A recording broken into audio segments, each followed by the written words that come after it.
Well, hello and good afternoon, everybody, and thanks for joining today's webinar. Carolyn is taking some well-deserved time off this week to spend some time with her family. That means this week I'm acting CEO and therefore the host of this week's webinar. Joining me today for a Recreation Restart update is Fiona Preston. Hi, Fiona. For a children's programs and King Swim update, Amanda Locke. Hi, Amanda. And a special guest from Y Australia, Alex Jovanovski, who is here to speak about the upcoming National Youth Retreat and Diversity Forum. G'day, Alex. And Martina will also be joining us in the Q&A section for any P&C related questions. I'll also be providing some updates, but first I'd like to acknowledge the traditional owners of the land I live on, the Wurundjeri people of the Kulin Nation, and I pay my respects to elders past and present. On a related note, if you're looking for something to watch, the Cathy Freeman documentary is currently available on iView, and I've heard great things. This week marks the 20th anniversary since Cathy Freeman became the first Aboriginal person to win gold at an individual event at the Olympic Games, which was, of course, at the Sydney Olympics in 2000. I will certainly be watching the documentary over the weekend, and I'm looking forward to it. Now on to the latest government updates and how they affect the Y. Just this week, it was announced that regional camps can reopen from Term 4 for regional Victorian schools. This is great news for our camps. However, as a majority of our campers come from schools located in Metro Melbourne, we anticipate that bookings may be slow. But we, of course, welcome the opportunity to reopen and will work closely with schools to offer programs that best suit their needs. In the first instance, this may include the team offering a range of day programs and experiences while schools and parents build up their confidence in undertaking more extended camping experiences. Now, just an update on COVID cases and restrictions. In Metro Melbourne, we are beginning to see daily cases drop and the 14-day rolling average decrease, with today just 12 confirmed cases and a 14-day average of 26.7 for Metro Melbourne. What this means for both Metro Melbourne and regional Victoria, we will find out on Sunday when Premier Daniel Andrews will deliver his next major update. He has hinted that Metro Melbourne will be moving into the third step of the roadmap, which will mean an easing of restrictions in some areas, including the ability to have a social bubble between two households. We are also hopeful that there will be a significant further easing of restrictions in regional Victoria, as per the roadmap to recovery that we've talked about previously. We won't know the details until the Premier's announcement on Sunday, so we're just watching and waiting for now. I'd like to remind you though, when the government do announce reopen dates for different industries and services, for example, outdoor pools for lap swimming, this does not mean that all our outdoor pools will reopen on the same date, and we will need to work, as always, with our council partners to determine the best times to open. Just some information on JobKeeper 2. As many of you already know, JobKeeper 2 will be commencing from this coming Monday, the 28th of September. All staff who are receiving JobKeeper payments were notified by the Y of what payment rate they will be receiving for the December quarter. That's for October, November and December. I'm excited to tell you that we have requalified for JobKeeper 2 for the December quarter in all entities that are currently receiving the subsidy. This means all staff who are currently receiving JobKeeper will continue to receive JobKeeper from Monday, the 28th of September. The first JobKeeper payment at the reduced rate will be made as part of the Y's regular payment run on Wednesday, the 30th of September.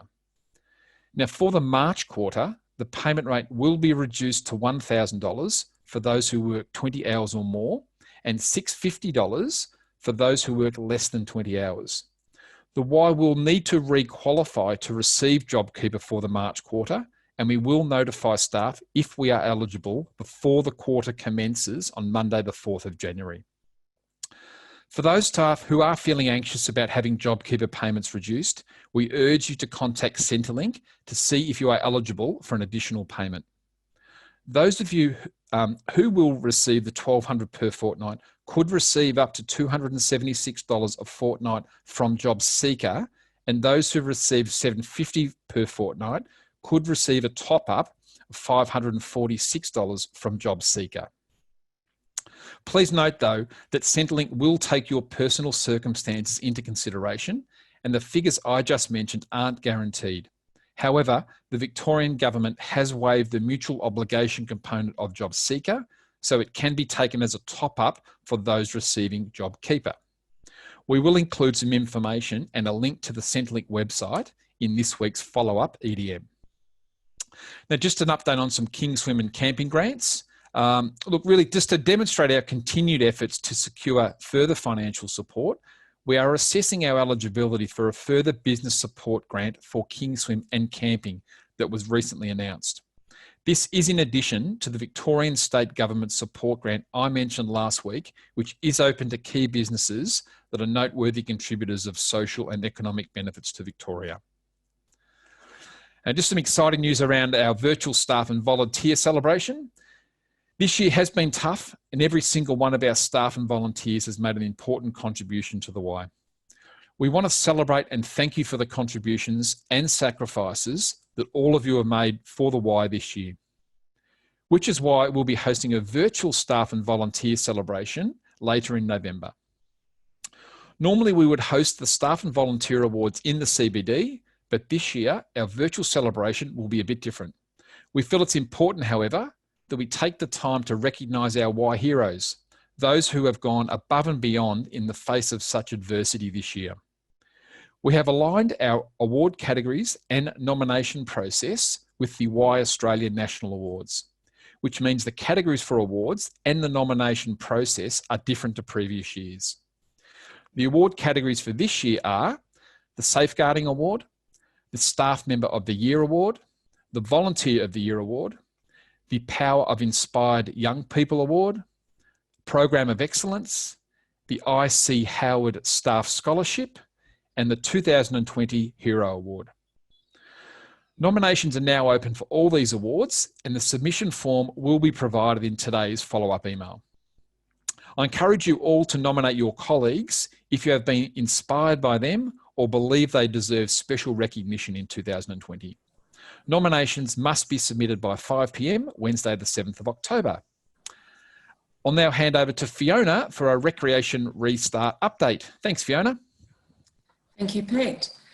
Look, it's been an exciting week for our recreation sector. Warragul Leisure Centre reopened their outdoor swimming pool on Monday, 6 weeks earlier than the seasonal pool would regularly open for summer. The Warragul community can now book a lap swimming session through our online booking system, Nabuki, and either pay as they go or choose to reactivate their membership, as a number of people already have, which is terrific news. We had 322 bookings on Monday and Tuesday, which is fantastic given the current restrictions, which are, as you know, less stringent than in Melbourne. This is a really positive recognition of how much our members and patrons have been looking forward to returning to their centres and to their exercise habits, and it reinforces our obligation to make sure they feel safe when returning to our sites. On that note, we've updated the COVID Safe page on our emergency website, and we'll include a link to this in the follow-up email after today's webinar. It's important that all staff and volunteers are aware of our COVID Safe commitments so that we can keep everyone, members, casual patrons, and our people visiting our sites safe. This week, we're also working to reopen Phillip Island Aquatic and Leisure Centre, Bass Coast Aquatic and Leisure Centre, and Peter Krenz Leisure Centre, where we will be offering outdoor group fitness classes. While outdoor group fitness is not something we've offered in the past, many of our centres will be creating an outdoor fitness timetable so our members can stay active and healthy while our indoor facilities remain closed. In Melbourne, a number of outdoor pools will reopen next week, with Burundara and Darebin, to name a couple, scheduled to welcome swimmers back. Let's hope spring turns the corner for everyone swimming outdoors so we can optimise bookings across the board without getting a chill. We have several more centres also preparing to reopen, with a bit of nervous anticipation around Sunday's scheduled announcement from Premier Dan Andrews, when we hope to hear that restrictions will be further eased across Victoria. As we've mentioned previously, we're working closely with our council partners to decide when we reopen a centre or a service. While the government may ease restrictions, some councils may choose to wait to open until restrictions have eased further to ensure it's viable to do so. We'll be ready either way. Our recreation team has been working industriously during the weeks of lockdown, and we have the systems and processes in place to open the doors to relevant facilities and programs once our council partners have confirmed their reopening dates. If your centre is reopening and you are required to work, you'll receive a stand-up letter from P&C at least 3 days before you're required to work. We really can't wait to have everyone back as soon as we're allowed and renewing the energy levels across the programs and facilities we manage.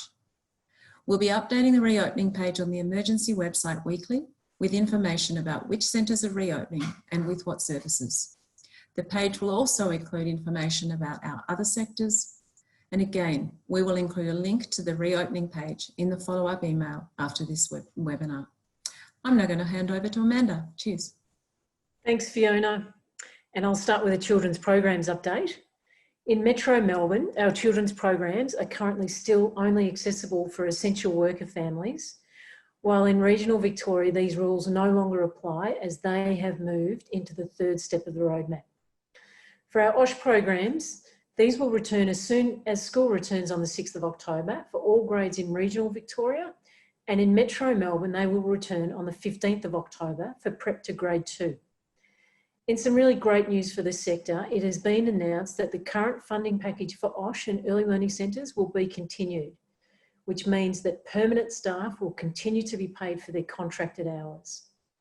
This was originally in place until the 27th of September for ELCs and is now in place until the 31st of January and for OSH until the end of the school year. There have also been additional funding for school holiday programs announced, which is fantastic. This news shows that the federal government is recognising the importance of this sector in terms of educational outcomes for children and the security of the workforce, as well as kickstarting the economy and enabling people and families to go back to work. So it's a very promising sign. And finally, a King Swim update. Over the past 2 months, the King Swim team has been working to develop the Activity Hub, a new online space for King Swim families, which is being released today. King Swim's Activity Hub is a curated source of water and program-related activities, exercises and games for parents and their children. The content aims to help maintain and develop essential skills to stay safe and have fun around water. For our Victorian families, this will be an opportunity to maintain skills to keep kids active and engaged while centres remain closed. For families in the ACT, New South Wales and Queensland, these resources will be a complementary platform to engage with King Swim, not just in our centres, but in their homes. We will be producing activities and resources for the Activity Hub ongoing to complement our in-water program even after we have returned to COVID normal. And I'll now hand over to Alex. Awesome, thanks Amanda. Hi everyone, my name's Alex, I use he, him pronouns. Prior to joining the YOS team, I've been with YVic for a couple of years now, working out of the Carlton Baths on a number of initiatives like the Queer Soiree and other community engagement programs. I joined Y Australia a couple months ago in the Office for Young People and Community Impact. The Office for Young People and Community Impact commenced in January 2019 at Y Australia to focus on the voice of young people, intergenerational leadership and community impact. We do that through a number of engagement ways and a couple of them I'll talk you through today. So we're really excited to announce the upcoming Diversity and Inclusion Summit. It'll be held on Thursday, 22nd of October, 4 till 6 p.m. Before we get stuck in, I just wanted to recognise the amount of work that's been done in this space up until this point. There's a lot of people out there at Victoria, particularly, that have put in countless hours in this space, whether it's advocacy, volunteering, policy, driving that policy work. We really appreciate that work and we'll be sure to recognise that all the way through this process. Also, just wanted to touch on this image here that we've had created by a young person of ours at YOS. It describes the event by showing diversity through the eyes of 3 young people in 3 unique ways of thinking, which is represented by the shapes. The dotted lines, they show connected thoughts, a sharing of ideas and a coming together to signify inclusion. I think it really captures our event well.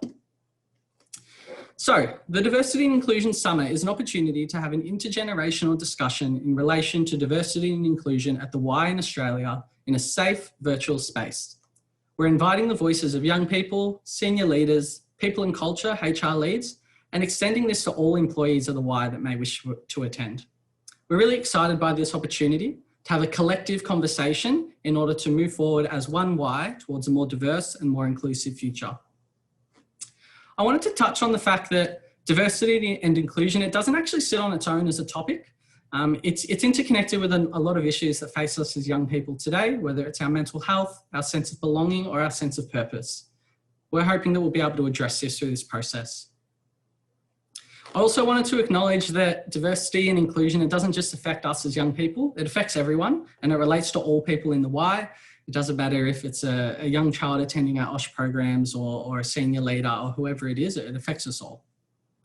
The theme of diversity and inclusion, it's going to be carried through a number of events this year. After the summit, we're going to unpack all the outcomes that come from it, from the healthy discussions in it, and it's going to carry through to our National Youth Retreat.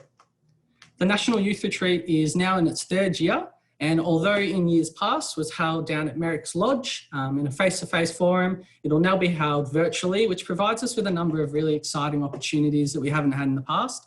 I'm really looking forward to being able to engage with people in really remote communities that we work in across Australia. And when we talk about, elevating that youth voice, that's a really good opportunity for us there. You'll have more info about the youth retreat in the coming weeks. But for now, our focus is on that summit. Registrations will open in about a fortnight, and you'll be sure to see more of that as the weeks roll on. I'll throw it back to Peter now as we open to a Q&A. Fantastic, Alex. Great update. Really appreciate that. I think everyone got a lot out of that. It was brilliant, mate. Look, just some questions that have come through.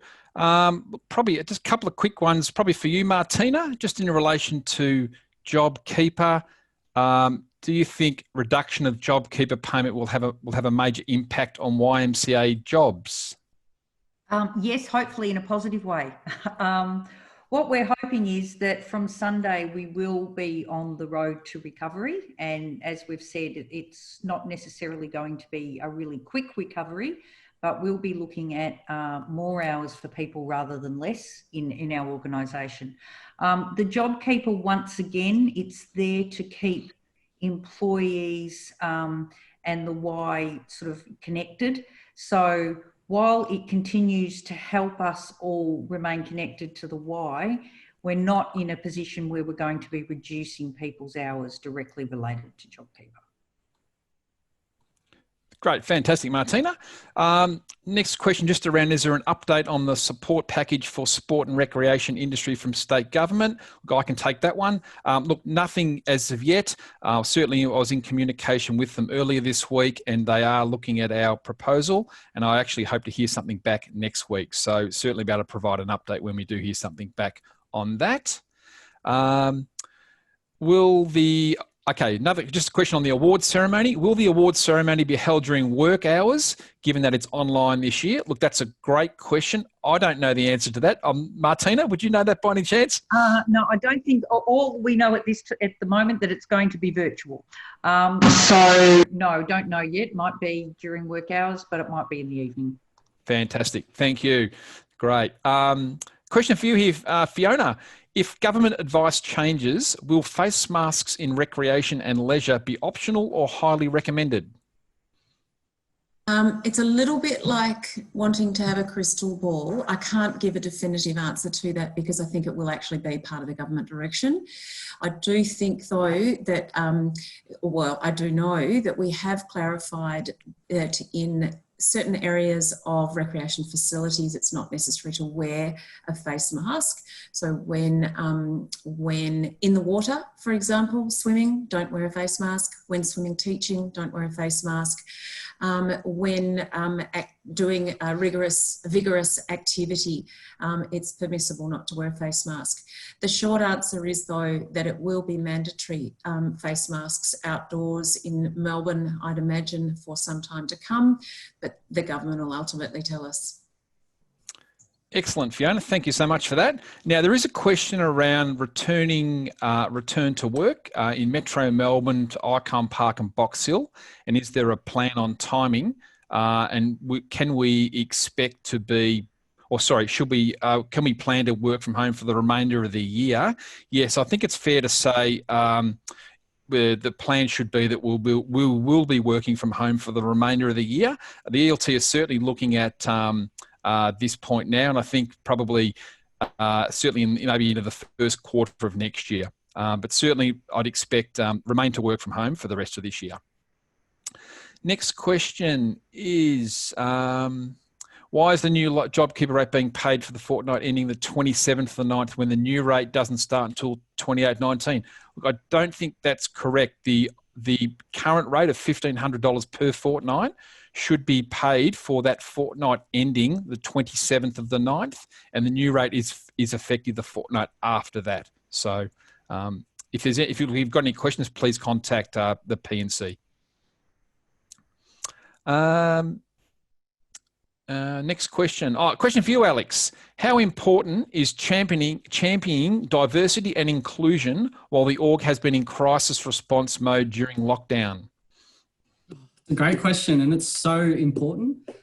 We've got a really unique opportunity ahead of us. I think, you know, there's a lot of work being done around reimagining what does the Y look like in a COVID normal world, and how do we truly bounce back from this? And it's a really, really great opportunity for the leaders of our movement to consider how we can be more diverse and how we can be more inclusive in a post-COVID world. You know, obviously there's a number of the major issues that have faced young people this year have been intensified. So what a great opportunity for us to now focus on this together as a collective movement, and really unpack how we can move forward together and into a more diverse and inclusive Y. I think it's a great question, and I think, you know, it's up to all of us in the room to really champion that together. Fantastic, Alex. And look, there's one more for you, this is an awesome question. How can we get involved in the Diversity Inclusion Summit and the Youth Retreat? Yeah, cool. So the registrations for the summit open up in around about 2 weeks' time. Hopefully we'll get back in touch with those details. And that'll be really simple. You'll just be able to register. It's open to everyone. It'll probably be a first in, best dress. I think we'll be maxing out at about 200 people, but unsure if we'll be able to kind of fill that room. But there's that one space. If you are looking for further opportunity, whether it's moderation or you're interested in kind of facilitating some discussions, certainly reach out to the Y Australia team and to myself. I think my contact details will be included in the wrap-up email after this, so be sure to reach out. We'd love to hear from you. And in terms of the youth retreat, in a similar way, we'll always be on the lookout for facilitators and workshop hosts. So if that is you, certainly reach out. And if you're looking to be a participant, you'll get all that information probably in about a month's time once that opens up. Terrific, Alex. That's fantastic. And great to see so many people are keen to get involved. That's brilliant. Well, look, looks like it's it for the questions. Look, thanks everybody for that. That was great. I just have two more topics to finish up on. It's in relation to the Youth Parliament closing ceremony. You may recall a few weeks ago where Kurjan joined the webinar and discussed this year's Youth Parliament program. So throughout the year, the team behind the program have volunteered more than 3,500 hours to provide young people with opportunities to have their voice heard. While it was not possible to run the residential or the regular residential program this year, participants took part in a 5-week online training program, developed their bills, met with ministers, MPs and industry leaders to advocate for their needs and their ideas for the stories published. Next Tuesday, the 2020 Youth Parliament and Youth Press Gallery programs come to an end with a virtual closing ceremony. The event will bring an exciting close to the program and see the 18 finalised bills developed by participants handed to the Minister for Youth for government consideration. The ceremony will be a live stream webinar featuring the Minister for Youth, Ros Spence MP, Youth Governor Nicholas Steer, and the WISE CEO, Carolyn Morris. We'd love you to join us at 3 p.m. on Tuesday to celebrate this year's youth parliamentarians and the hard work of our Y volunteers. Excitingly, this year will be the first year that bills will be publicly available. You'll be able to read them on the Virtual Y's new Youth Voice platform after the ceremony. Finally, in the follow-up email after this webinar, you will receive a link to complete a short survey about internal communications at the Y. A lot has changed during COVID, most notably that we are doing weekly webinar updates for all staff. The executive leadership team and the communications team would love to know your thoughts on how we are delivering internal communications to staff right now, the frequency and level of information, and any other feedback you might have. So please take the time to complete this survey so we can ensure we are meeting your needs when it comes to internal communication. Well, that's it for today's webinar. Thank you, Fiona. Thanks, Amanda and Alex, for joining me today. And thank you for having me as host. It'd be great to get Carolyn back next week. And please enjoy the rest of your day, and we'll see you next time. Thank you.